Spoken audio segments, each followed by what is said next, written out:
Today is December 17th, 7 o'clock. 5 of us are present, everyone except for Rob Mann at the moment. We'll see if he joins us. I didn't happen to hear from Rob Mann if he's not able to attend, so I'm assuming that he'll join us at some point. So second item on the agenda is review and approval of minutes from November 19, regular monthly meeting. I'll entertain a motion to approve those minutes. I'll make the motion that we approve the regular Board of Finance meetings of November 19, 2020. Steve has the motion I'll second that. and Jim has the second. Any changes to these minutes? Any adjustments? All right, hearing none. All in favor of accepting the minutes as presented signify by saying aye. Aye. Aye. Aye. Anyone opposed? Anyone abstain? All right, this passes 5-0. Correspondence, tax collectors FY 19 to 20 report. I know we saw some emails going around about that. I think Rini even had some reports to share with us about tax collecting activity that's gone on recently. I don't know if that was like a highlight that was in the report that he sent. Yep. But I didn't get like the physical. I think Dottie was gonna she was gonna mail copies of the report to you folks, right? For those who wanted it, right? It was open ended. Like you would tell her if you wanted it mailed or something to like pick that. it up. Right. So So I picked mine up. great. So this all sounds familiar to you guys. Yes. Any other correspondence that came in that we're missing here that anybody recalls? Looks pretty, I'm just looking through my inbox. It looks pretty quiet from last month to this month. So I guess it appears that we've got everything. Yeah, Aaron, we did get the letter from Rainey also regarding the additional taxes that were collected There for it is. that new business there that sold the old KFC. Yep, $61,515.79. Subject to the email is big payday, and I would say that's an appropriate subject for that email. So we'll add that to the correspondence that's come in. And unless there's anything else, we'll move on to item 4, citizens' comments. Any citizen have a comment at this time? All right, we'll move on to Selectmen's update. First Selectman Amy St. Ange. Amy, you there? Here she is. I am here. Hi, Amy. Good evening, everyone. So I'm going to start my update with just a bunch of thank yous. The first one is going out to our Public Works Department. What a night they had. They were basically out round the clock. It was a tough storm that didn't want to end. And they worked tirelessly. And I don't think anybody really understands the magnitude of what they do. And I know the Selectman's office, we spent the day fielding phone calls with complaints, but I have to stand beside our guys. They work tirelessly, and it's a tough job. And I'm grateful for them. The second thank you goes out to our town hall employees. Coming from the private sector, I did not close our town hall today. In hindsight, maybe I should have. We did a late opening. We opened up at 11. The roads were still a little sketchy. I didn't realize that at the time. I was kind of going off of the report from Public Works. And I'm grateful to the dedicated employees who arrived to work. I did end up sending them home at 3 o'clock today because I wanted them to be able to drive during the daylight. But they arrived and they were dedicated as always. And again, I'm so grateful to them. My third thank you goes out to the school and to Melinda.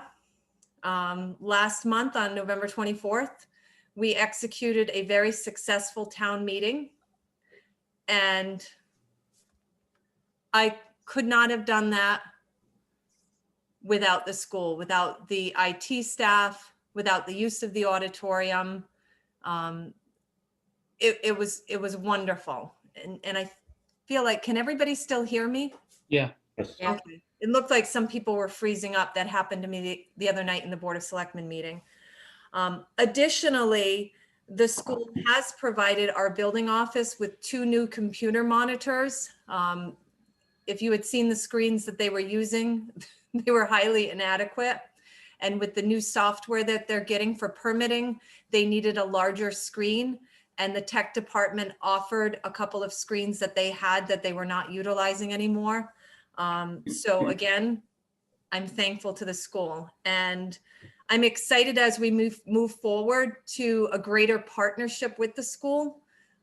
It's all about unity. It's all about working together. We're one town, school and the town hall. We are one unit, and I'm excited as we move forward towards greater unity together.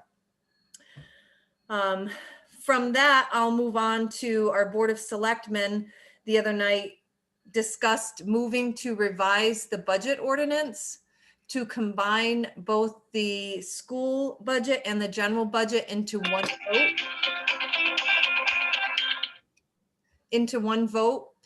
So we're hoping to do that within the coming month, certainly before the next budget referendum. On that same note, it was brought to our attention by bond counsel that there has apparently been a problem. According to a state statute, there needs to be no less than 30 days from the time legal notice is published to referendum. And last January, we did not follow that rule.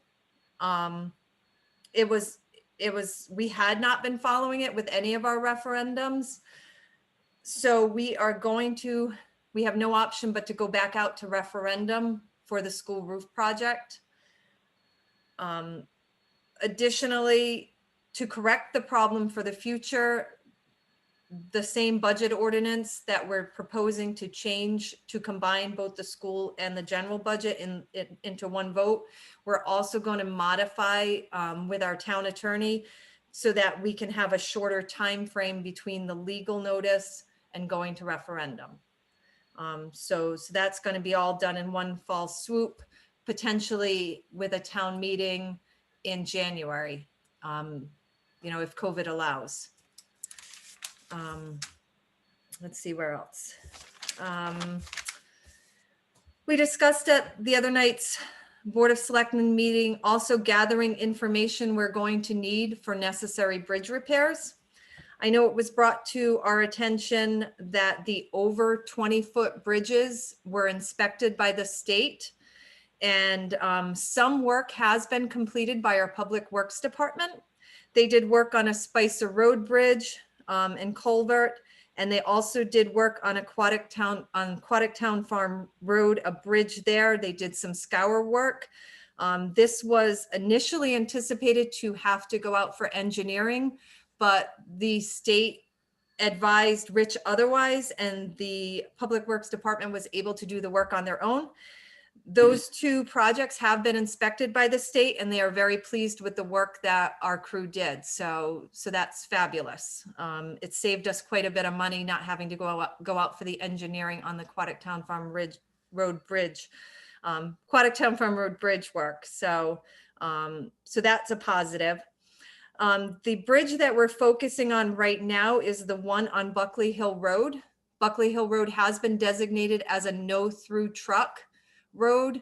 The state granted that designation back in October. And so currently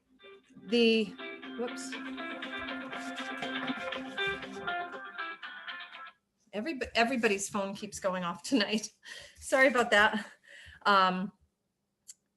So currently the bridge limit is 5 tons. I spoke with Troop D, and I spoke to Lieutenant Charland, and he is going to be setting up patrols because currently there are still large trucks going over that road. So they will be patrolling the road to make sure that trucks are not traveling on it, because the Buckley Hill Road Bridge has been concluded to be in poor condition. What we are hoping to do is to go out for RFP for an engineering study.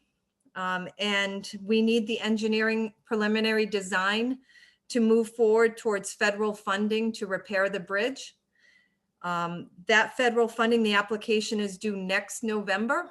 So we're hoping to get that accomplished in the coming year so that we'll have the preliminary engineering design by November so that we can put in the application. The federal funding, if we were to be approved for, would be an 80% reimbursement. So we'll be drafting the RFP for the engineering work in the coming month or so. Last thing about bridges, we will also be drafting a request for proposal for the under 20-foot bridge inspections. The last time our 20-foot and under bridges were inspected was in 2017. Federal law requires that these bridges be inspected every 2 years. So they should have been inspected in 2019. So clearly we're moving into our 4th year, and that work is going to need to be done. So, so that's one of the other items that we'll be working on to get into this year's budget cycle. I think that's it. Oh, Dog Pound got approved December 1st. The total cost for all the repairs was $8,575. So we stayed under the 10 grand, even though I thought we were going to need more. There is a little bit more work that we're going to need to do, including adding an exhaust fan to the premises, mostly for the summer months. And we also got our first resident, a stray cat by the name of Cole. And we believe we found the owner. So, so hopefully our resident will only be with us for a little bit longer. So, and that's it. Any questions for the first selectman? Steve? Jim Belvance. Oh, I'm sorry. No, go Jim, please. Go ahead. I think you had, Jim Belvance, Board of Finance. Amy, you started saying something about the budget with the school and the government portion of it being put together instead of separate the way it is right now. I mean, isn't that something I think that we should have as a town vote? Oh, and it would. It has to go to town meeting to make the. Oh, okay. So Okay, I'm sorry if I sure presented it this like. was just a selectman that's making this decision on Oh, your own. no. So it kind of sounded that way. You Yeah, know? no, I apologize for that. Although at Tuesday night's meeting, all 3 selectmen were in favor of at least moving forward to make the ordinance change and to bring it to town meeting for approval. Okay. To Very clarify. good. I just was confused the way you said it. It was like, whoa. No, I appreciate you looking for the clarification. Thank you. Okay. Thank you. Steve, did you have a question? It was basically the same topic. So the thought is that the proposal will be to combine the two in terms of a vote on The vote. one They combined. They still need to be maintained as separate budgets, but Sure, together going to vote, they'd be combined as one. Thank you very much. And it's great to hear about the spirit of cooperation between the town and the school. Agreed. Thank you. Any other questions? Other questions? Amy, you talked about the time lag between, was it town meeting to referendum? Legal notice. to Legal refer- notice to referendum. Legal notice that would have notified the town of the meeting. Yeah, it was just too short of a time frame. We followed what I was advised by the town clerk's office that had been done in the past, but clearly hadn't followed state statute. Fair enough. And so state statute is how many days? 30 days, no less than 30 days from the time of the notification.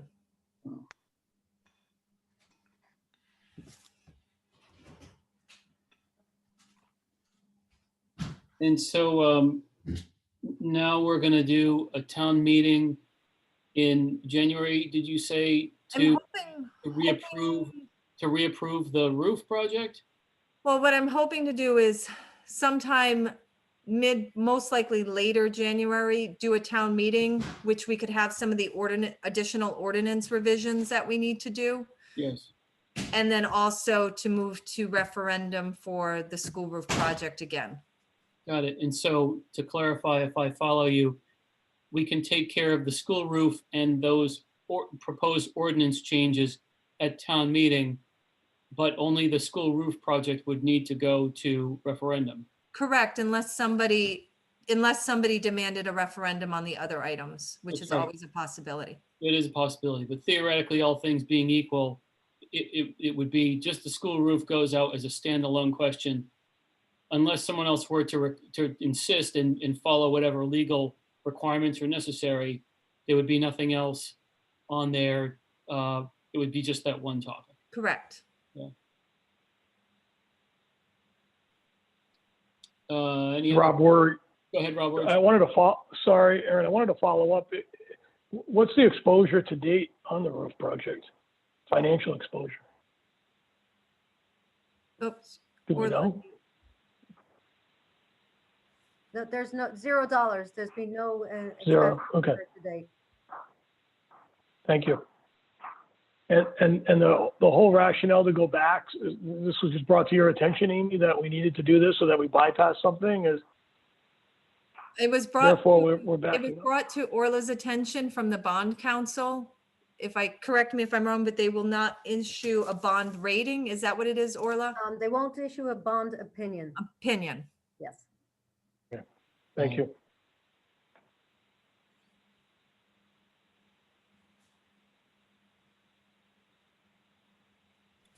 anything else? Any other questions for the first selectman?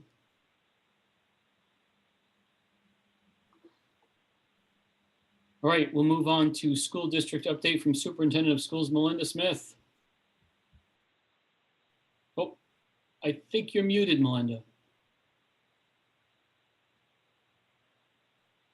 Is it better now? There you go. There I go. Yeah, I have an external speaker. Amy, thank you for the shout out to the tech team. They're really enjoying working with you and the people at the town. I know Tracy's eager to kind of assess the rest of your hardware and see if there's other items that we can swap out. When we went one-on-one with our students, there was some computer labs that we could dismantle. And so we have some of those items that might be able to benefit the people at the town. So that's good news. So thank you for the shout out. And they really are enjoying their time working with you. So it's a nice partnership. As far as enrollment goes, we are down one student from last month. Right now at Mary R. Fisher Elementary School, we have 412 students. We are up one student there. At Thompson Middle School, we are down 2 students at 303 students. And at Turtle Rock Memorial High School, we haven't had a change. We're still steady at 242 students. The district did shift to remote learning on December the 7th. This was primarily for a variety of reasons. One, that we had an escalation of positive COVID cases. We also had numerous staff members that were impacted that had to go into quarantine, which means I didn't have enough teachers to teach the classes. And so we made a decision to stay in remote until January 11th. The rationale for that is that we will be beyond the infection window so that when the students come back from break, we are hoping that we don't see any more, escalation of positive cases. We're keeping our fingers crossed on that. Today was designated as a snow day, which meant that our students did not have remote classes. They had an old-fashioned snow day, and I do hope that they all got outside and played in the snow. They certainly need to get away from that computer screen, so I'm hoping that happened. Meal service did kick in on December the 9th. And we are serving meals from 11 to 12 at Thompson Middle School, Quinnebog Fire Station, East Thompson Fire Station, and Thompson Library. And we thank Amy and the folks in each of those facilities for allowing our girls to go inside where it's warm so they can distribute the lunches. We're also delivering meals to about 100 families because we have some families that just don't have transportation during the day. They might only have one car and somebody has it when they're going off to work, but we want to make sure that those students are fed. So we are delivering our breakfast and lunch to those families, either door to door or at a common bus stop. And then yesterday, the food service packaged up 1,212 meals because we wanted to make sure our students had food for today and for tomorrow. So the ladies that are working in that cafeteria department, kudos to them for pulling all that out. And our custodians and our security team help with all that distribution. In special education, oh, and by the way, we have about 200 students that are distant learning still. So when we come back on site on January the 11th, right now, 200 families still have opted for their children to learn from home. We have reduced, we were near 300, so about 100 families did bring their children back into the district. Currently, we have 23 students in special education out of district. There was a bright spot in special ed due to the hard work of our pupil service director, Chris Jones. He's moving toward trying to balance that out of district budget. And most recently, we were lucky, it's sheer luck, that 3 students that were in very expensive placements moved to another town. That can happen to us where folks move in, but in this case, 3 of them were very high ticket tuitions. And so we were pretty excited to see them move away. And the students are great kids, but it's always nice for the budget. As you know, we requested from the federal government and from the state $776,000 to cover the cost of COVID and keeping our schools open. That includes a lot of PPE equipment, staffing, other supplies that we needed to purchase, and technology hardware. We received funding in the amount of $132,000 in one grant, and then another $248,000 in another. Certainly not making up that whole of $776,000. Networking last week with other superintendents, I started to learn that they had requested additional funding for PPE equipment and received additional funds in addition to the amount that the state allocated. And we did request additional funds in our grant application. So I had Bob double check on that, and he followed up with the state. And last week we were awarded another $90,000 toward that $776,000. So we were pretty excited that we were able to recoup some of that money. I know Bob does have some other PPE equipment that he's going to submit to ALA for the FEMA reimbursement. It won't help this year's situation, but it might offset some of the costs that we spent in last year's budget. So I know Bob and ALA will be working on that. Currently, we're about still $300,000 short out of that 776. And I'm just keeping my fingers crossed that some relief comes from the federal government, and then we can take care of that, those expenses. Like I said, most of the expenses went to PPE, supplies, hardware, and then of course staffing was the biggest thing. We had to create cohorts at the middle school and at the elementary school, which meant we had to reduce class size and put another teacher in. So, we're hoping that we get the funding to finish off the school year. Some fun news. David Sizemore, I think you all know who he is. He is the former principal at St. Joe's. Mr. Sizemore, he moonlights as Santa Claus, and he's been holding some Zoom sessions with each class at Mary R. Fisher, thanks to some donations that community members make from time to time to the school district. And the students are having a great time having Santa Zoom in and having a session with him. And I think, it's just a nice way to bring the holidays into some of our classrooms that are obviously remote learning. That's my report. Nice. Thank you. Any questions for the superintendent? I just have one question. With the new stimulus package that's coming out or should be coming out, do you think the school's going to get any additional funding from that? Well, that's what Or we're the keeping town, our actually? Yeah, that's what we're keeping our eye on. We're hoping. We just never know exactly because we requested 776,000 and then we got back 248, and we knew that wasn't even going to touch the expenses that we had incurred. But the good news is that we did get the other 90,000. If we can get some more money from that new money that's supposed to be coming out, that'll be good news. Thank you. Yeah, fingers crossed. I guess we'll have to wait and see what's in Yeah. that package. Any other questions? Jim Bellavance. Go ahead, Jim. Melinda, hats off to you and your crew for what you're doing for the kids with the food. That is very heartwarming that you guys are doing what you're doing for these children, and with what's going on out there with food shortages and whatnot. It's a really important program. And good job. Lisa Duran and her team honestly are phenomenal. And it's not only them, it's, the custodians chipping in. If you ever saw the prep work that happens for them to package up all those meals, looks like a beehive. Everybody running around and packaging, but everybody's chipping in and no one's saying, well, that's not my job. They're just rolling up their sleeves and doing it.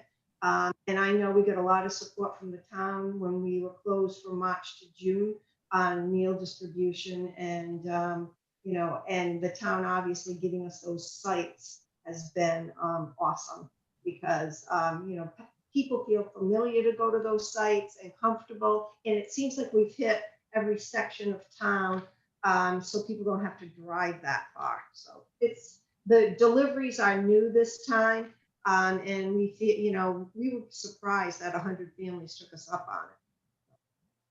Thanks again. I just wanted to comment on the deliveries. I think that was awesome. I was going to ask about that before you mentioned it because we have no idea who has food and doesn't have food at home. And those that don't have a car and don't show up, you might think that, maybe they're fine, but in reality, they're not. So I just wanted to say thank you for that piece as well. Well, the funny thing is that we don't know what's going to happen with the bus contract right now. And because we're so sketchy, we're in, we're out, we're in, we're out. We're still obligated to pay for that contract. So we might as well use the buses, right? And send them out with the food. So. Right. Very good point.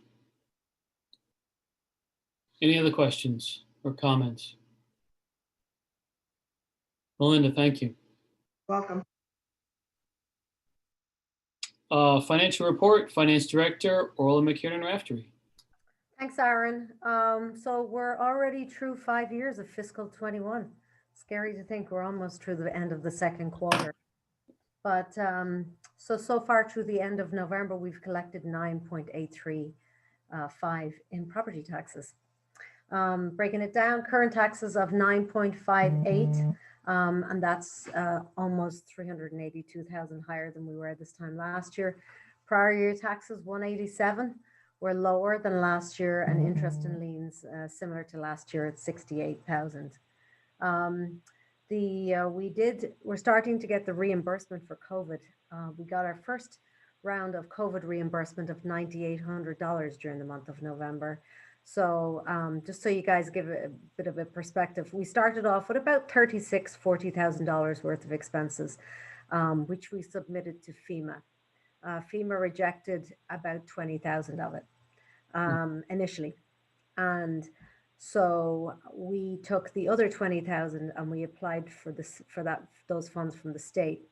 The state rejected about 10,000 of that, so left us with $9,800. Now on the FEMA side of things, we did get it about $10,000 approved from FEMA, and we'll get 75% of that. So as it stands at the moment, and I don't have that funding yet, of our original about $40,000 worth of expenses, we'll get about 17 back. Now, there was some information that came from the state yesterday regarding additional allocation of funding for expenditure through the end of December. So I did have a webinar on that today. It's a little bit complicated, and as I find out more information, I'll share it with you guys. But just to give you a perspective on where we stand. Then on local revenue, we're at 112. We're higher by 44 than this time last year. We continue to have those biggies: town clerk, conveyance, building fees, and transfer station. They're higher than last year. On the expenses side, we're currently committed to 5.177, less than we were this time last year. We were at 4.5 million. Balance sheet cash decreased by 2.765, and we're lower than last year by about 109,000. No changes to surplus really. Any questions with regards to expenditures for the first 5 months? Well, the other thing, I just want to give you a couple of heads up on a couple of other things. Our audit finally did happen. They were with us. Oh my gosh, I'm trying. Was it last week, Bob? I think, yeah, it was last week. The auditors were with us last week. It's been a crazy month of December, and things seem to have gone well. A couple of laundry list of things we have to provide to them, but we did file our required extension for the month of January. So we're still pushing to get this report in by the end of January. They have a couple of things to do in the back end, and they will be back out to us the second week of January. So I did express our concern with regards to really wanting to try and get this filed by the 31st of January. So fingers crossed it happens. Trying to think anything else. No, just COVID news coming in this week about that state money. And I think that's all. I think that's all I have to report this month. Any questions? Couple questions. Go ahead. I noticed that the $9,800 that came in for COVID shows up on our statements as I think other income from Connecticut or something along that line. I don't remember the exact title of the account. Yes. We budgeted 10,000, and I don't remember. It's probably just my memory that we actually had. Did we plan on getting some COVID reimbursement way back early last year, or is that just a line that? Just I want to understand sort of what did we budget, and I'm guessing that this particular amount wasn't budgeted, at least this reason. No, it wasn't budgeted. Typically, I'd budget around $10,000. There's a combination of various different miscellaneous grants that come in from the state. Some of it's not entirely grants, but it could be, right down to our portion of a speeding ticket. If somebody gets stopped on the highway, there's so small little miscellaneous things that end up in that line. But no, I did not budget for it.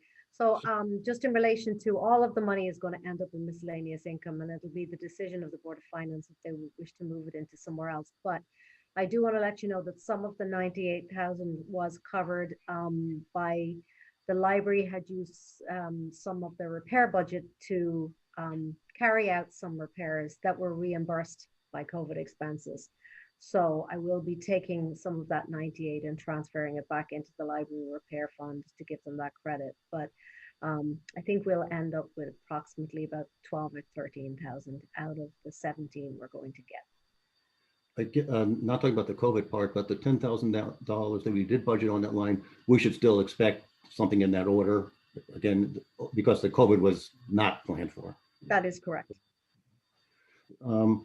Just a little sort of just a question of looking at the numbers. I noticed that on the budget sheets that you give us, there's a budget and a revised budget, and they're identical. I just had never noticed that there's sort of two columns, and I wondered what's the usually in Muni that they come out in Muni that way, and I wondered if that's the reason or if there's some other logic for it. Well, I usually put the two columns in. We do our budget transfers, but it's usually way after I produce this report for you. But the reason why I put it in is to monitor the movement of funds out of contingency. So okay, gotcha. Yeah, that's usually the only change. The other question I've got is, last time we talked about I forget the expense item, but one item that I thought might properly be in 2021, and I think we were going to talk to the auditors about whether that was right or wrong, whether it should be in 2020 or 2021. Well, I decided that if we hadn't incurred the expense by the time the auditors were coming in, we were canceling the PO.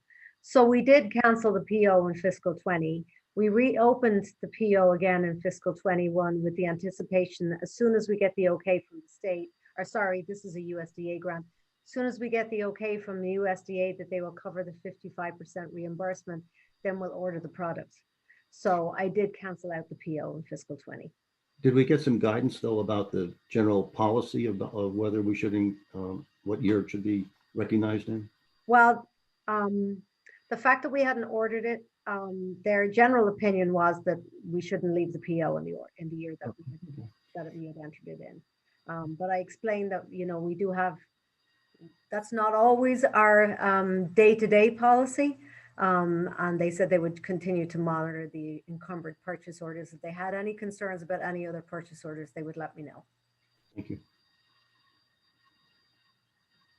Rob Wurge, I had a couple of questions, Aaron, if I could go. Yeah. The first was, and I looked through and I see some items that are influencing it, but when I look at the overall committed expenses year to date of 5.1 million, that's tracking at 65% of the budget, the overall budget. Yet from a calendarization, we're at about 5/12. We're at about 40% through the calendar. The 5/1's also ahead of prior year quite significantly.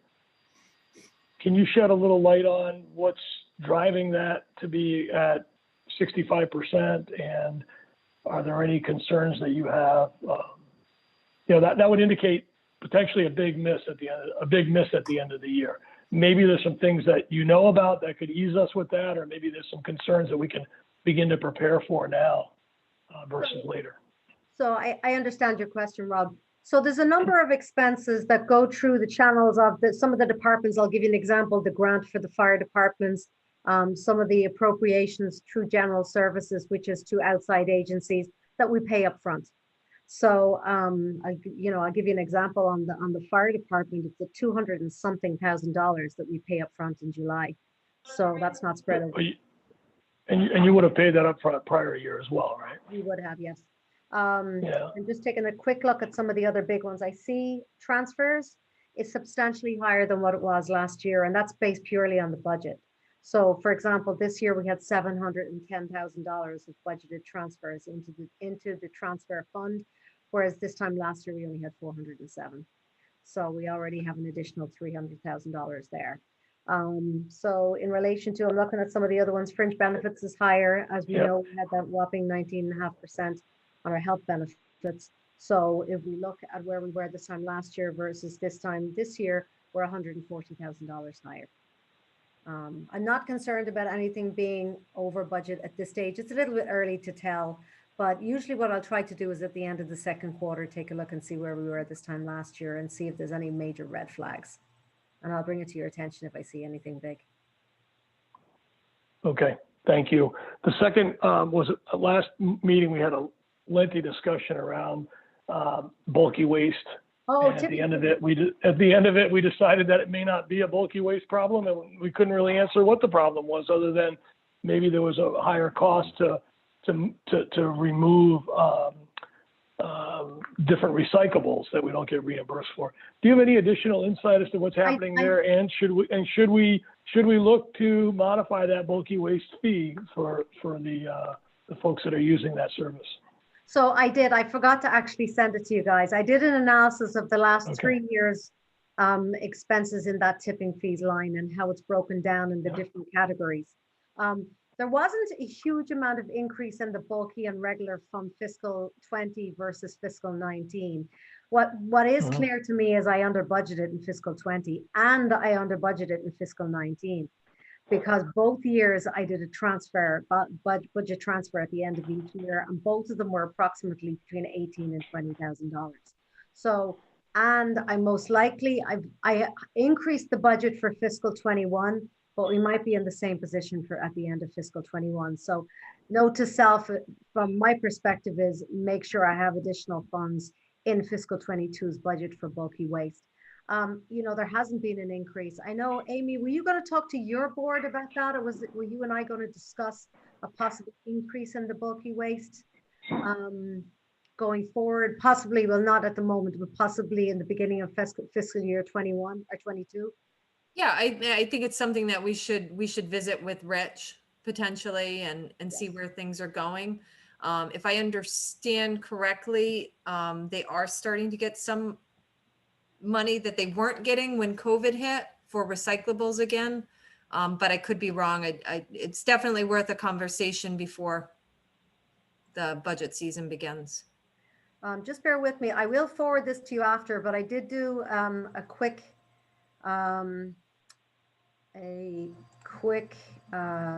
spreadsheet that I meant to send you guys, and I'm just going to see if I don't know whether I can share it, but I'll certainly bring it up. Yeah, and you've given a lot of background. If you want to send it, we can study it independently. I think the important thing is that you recognize what happened and which buckets affected it and what we're going to do about it. So Yeah, thank you for that. I'll send it straight after the meeting. Okay.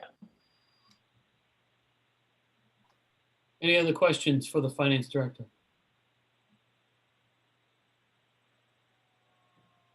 All right, hearing none, the next item on the agenda is the Turtle Lot Fund update. I don't know if there is an update at this time. Yeah, actually, there is an update I can share with you. We have a couple of the board members here present, but I've been working with Joey Martino and Bill Birch this past week on moving forward with the next phase of the Windows project. So the award has been given to Cronenberger, which is the same company who did phase 1 of the project. Phase 2 of the project is approximately $257,000, and the current year's budget, there's an appropriation of $250,000 for this Windows project. But so the plan is we will be placing the order tomorrow. If not tomorrow, it'll be Monday for the Windows to secure a price that will go up on January 1st. And then the intention would be is when the weather changes, I'm assuming it's next summer, they will plan to install the Windows. Great. Questions? All right, we will move on to old business safety grant project update. I actually had put this on here because I know it's a topic that Rob Mann has been interested in. He's not even here this evening. So I don't know if we necessarily, if somebody wants to share what they know about the safety grant project update, is certainly welcome to do so. But considering that the member of the board who's interested in this the most is not here, I don't know if this is necessarily something we need to get into at this time. But if somebody disagrees and they want to discuss it, feel free to let me know. What I can tell you is in relation to what was being spent so far, of the 550,000, by the end of June, we had spent $190,000, which was predominantly on the cost of the ballistics material, the film that was put on all the windows. Bill Birch has applied to Homeland Security for the reimbursement of that, which I'm zoning on the percentage, but I think it's in the 60s. So I think that process takes a while. I haven't talked to Bill in the last few weeks with regards to where that reimbursement stands, but what I'm not sure on is the next part of the phase. Melinda, have you any update on that? I know the paperwork got submitted to the state for reimbursement because I saw Bill putting that all together, and I think I signed off on that. The security gates, we did have Amy and Rich up to the site because Bill came up with a cost-saving measure by moving one of the gates, and we just wanted to double check with Rich that that would be appropriate. And he concurred with Bill that where we want to put it, going up Thatcher Road and more into, and of course we wanted to include Teague and all of that. I know he's out there getting new numbers on that, and we're hoping to have the gates installed either this spring or early summer. That was something that we really wanted to have in place. You know, it's one of the final things. We do have some cameras that we still need to purchase. And Bob, is there anything else from that grant that's left to be done? Do you know? No, yeah. It's primarily the additional security cameras and then of course those gates. But we could invite Bill here next month and he can go over the entire program and where he's at. But I do know he's got plans for the entire project. Yeah, it sounds to me like this is moving forward as planned and everything that was intended to be accomplished is being accomplished. Correct. Thank you. Any questions about this? Thank you. Any Board of Finance member comments? Hey, go ahead, Steve. Two things. I have two things. So first of all, we sometimes forget that Dottie has done a great job. It's the end of the year, and I just want to thank her for all the support that she provides to all of us to get us Agreed. meetings, give us the agendas, prepare the minutes. She really deserves a round of thanks, and I'm sure everybody will join me in that. Agreed. And then the second thing, a very important item, is that Army beat Navy 12-0. That would be pretty important for an Army alum. So, but yeah, I agree. Dottie is terrific, and as chair of the board and someone who interacts with her sort of behind the scenes between meetings, she's great. She'll reach out to me to say, hey, just so you know, XYZ happened at the Board of Selectmen meeting. Is this something that should be on our agenda? I just got an email from so-and-so. Should this be on the agenda? She's just great. So I'd be lost without her. So thank you so much, Dottie, for everything you do for this board. Can anybody top Army beating Navy with their Board of Finance comments at this time? It's made the year. Thanks. Any other Board of Finance member comments? Just want to wish everybody a Merry Christmas and a Happy New Year, and everybody stay safe. Yes. Ditto. Thank you. Yeah, here's to 2020 being in the rear view mirror. Amen. Absolutely. All right, if there's no other Board of Finance member comments, I'll entertain a motion to adjourn. I'll make the motion. Rhonda's got the motion, and what, Rob's got the second? I'll second it, certainly. All in favor of adjourning signify by saying aye. Aye. Aye. Aye. Anyone opposed? Anyone abstain? This passes 5-0, and the time is 7:47 PM. Happy holidays, everybody. You too. Merry